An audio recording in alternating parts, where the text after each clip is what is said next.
श्री शिवाय नमस्तुभ्यम।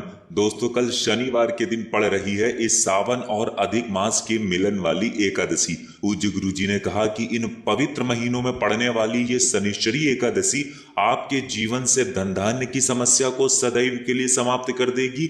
अगर आपके जीवन में संकट, समस्याएं, दुख, विपत्तियां ये बहुत ज्यादा हैं तो उनको समाप्त कर देगी। अगर आपके भाग्य में धन प्राप्ति के लिए कोई योग नहीं बन रहा है, अगर आपका दुर्भाग्य और दरिद्रता लगातार बना हुआ है, तो गुरु जी ने कहा कि आपको सिर्फ इस एकादशी में यह विशेष उपाय करना है और आप स्वयं देखेंगे कि आपको अपने जीवन में महादेव की कृपा प्राप्त होना शुरू हो गई है। तो चलिए जानते हैं क्या है वो उपाय। लेकिन उससे पहले एक प्रार्थना, अगर आप चैनल पर नए हैं तो कृपया चैनल को सब्सक्राइब अवश्य कर लें। देखिए, पूज्य गुरु जी ने कहा कि आप सभी जानते हैं कि एकादशी की तिथि भगवान विष्णु को समर्पित होती है और सावन तथा अधिक मास में पड़ने वाली ये शनिवार की एकादशी हमें एक साथ भगवान विष्णु की, शनिदेव की तथा महादेव की कृपा प्राप्त करवाती है। इसलिए आपको इस विशेष संयोग में पूज्य गुरु जी द्वारा बताया गया ये विशेष उपाय जरूर करना चाहिए। देखिए, उपाय जानने से पहले आप एक बात जान लीजिए जो पूज्य गुरु जी ने अभी अपनी शिव महापुराण की कथा में बताई है। पूज्य गुरु जी ने कहा कि अधिक मास में अगर हम कुछ भी दान पुण्य करते हैं तो वो हमें बहुत अधिकता में प्राप्त होता है। अगर हम किसी को 100 रुपए या 500 रुपए या 200 रुपए या 50 रुपए भी देते हैं तो हमें उससे कई गुना प्राप्त होता है।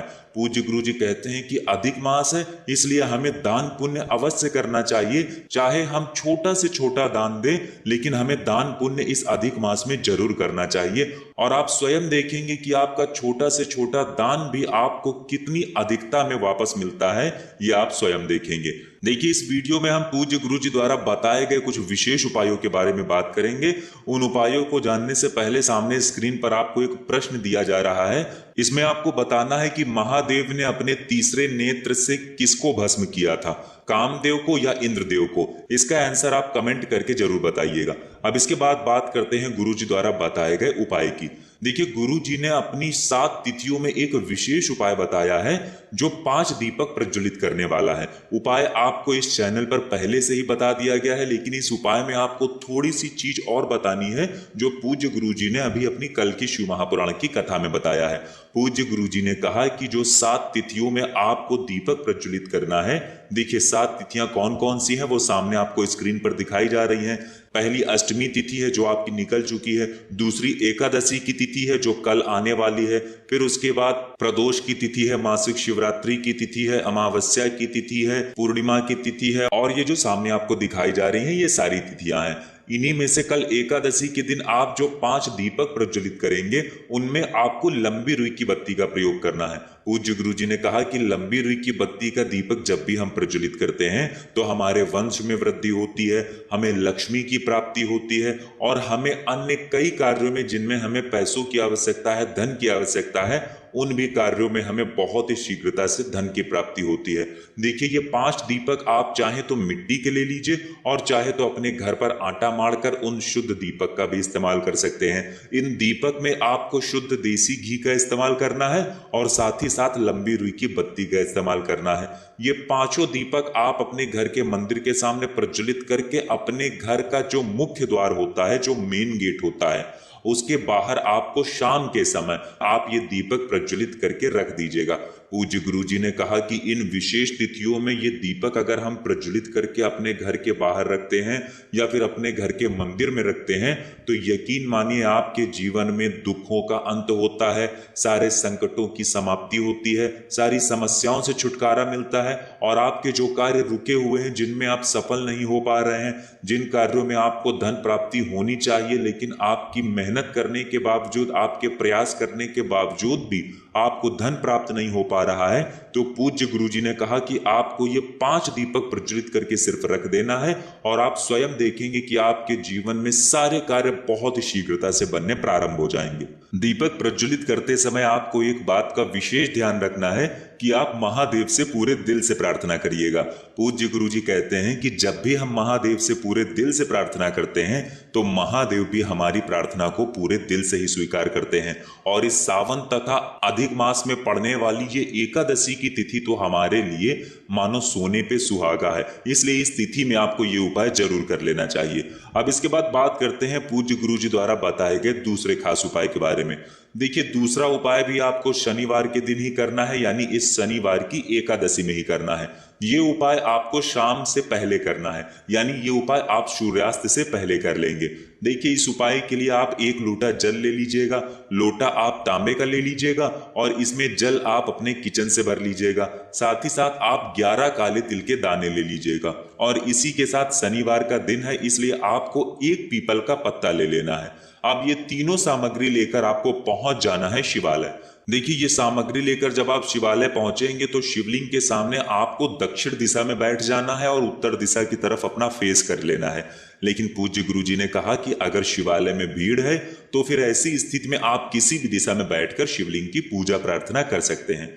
देखिए, सबसे पहले आप जो 11 काले तिल के दाने लेकर आए हैं, उन काले तिल के दानों को इस 1 लोटे जल में डाल दीजिए और लगातार ओम नमो भगवते वासुदेवाय इस मंत्र का स्मरण करते जाइएगा। आप कम से कम 11 बार ओम नमो भगवते वासुदेवाय इस मंत्र का स्मरण करके और 11 काले तिल के दाने इस 1 लोटे जल में डाल दीजिएगा।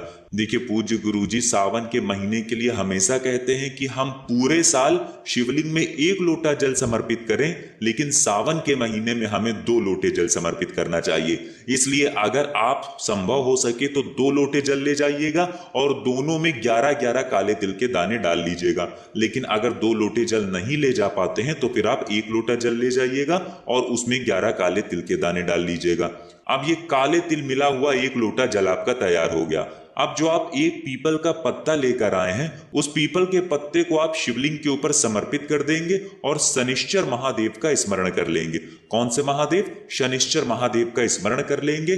पीपल के पत्ते की चिकनी साइड वाला हिस्सा शिवलिंग में स्पर्श करेगा, यानी शिवलिंग में टच करेगा, और पीपल के पत्ते की जो डंडी होगी वो जलाधारी की तरफ होगी। सामने आपको वीडियो में समझाने का प्रयास किया जा रहा है। जैसे पीपल का पत्ता रखा गया है, ठीक ऐसे ही आपको पीपल का पत्ता रख देना है। इसके बाद आप जो 1 लोटा जल, काले तिल मिला हुआ 1 लोटा जल जो आपके पास है, ये जल इसी पीपल के पत्ते के ऊपर धीरे धीरे आप समर्पित करते जाएंगे और लगातार शिव महापुराण के मूल मंत्र श्री शिवाय नमस्तुभ्यम का स्मरण करते जाएंगे।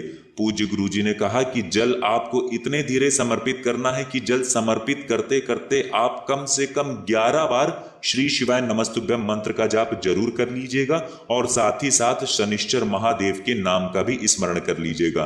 फिर इसके बाद जलाधारी से जो जल नीचे गिर रहा है, उस जल को अपने हाथ में थोड़ा सा लगाकर फिर अपनी दोनों आंखों के ऊपर लगा लीजिएगा और आपके जीवन में जो समस्या चल रही है, जो संकट चल रहे हैं, जो कष्ट चल रहे हैं, उनको दूर करने के लिए महादेव से प्रार्थना कर लीजिएगा। पूज्य गुरुजी ने कहा कि सावन और अधिक मास में पड़ने वाली शनिवार के दिन ये एकादशी हमारे जीवन के सारे संकटों को, सारी समस्याओं को, चाहे वो धन से संबंधित हो, चाहे वो व्यापार से संबंधित हो, चाहे वो नौकरी से संबंधित हो और चाहे वो हमारे घर में हो रहे लड़ाई झगड़े से संबंधित हो, यानी हमारे जीवन में किसी भी प्रकार की समस्या चल रही है तो वो महादेव की कृपा से और साथ ही साथ भगवान विष्णु की कृपा से बहुत ही जल्द समाप्त हो जाएगी। तो दोस्तों, ये थे पूज्य गुरुजी द्वारा बताए गए कुछ बेहद खास उपाय। अगर आपको जानकारी अच्छी लगी हो तो वीडियो लाइक करिएगा। मिलते हैं फिर एक नए वीडियो के साथ। श्री शिवाय नमस्तुभ्यम।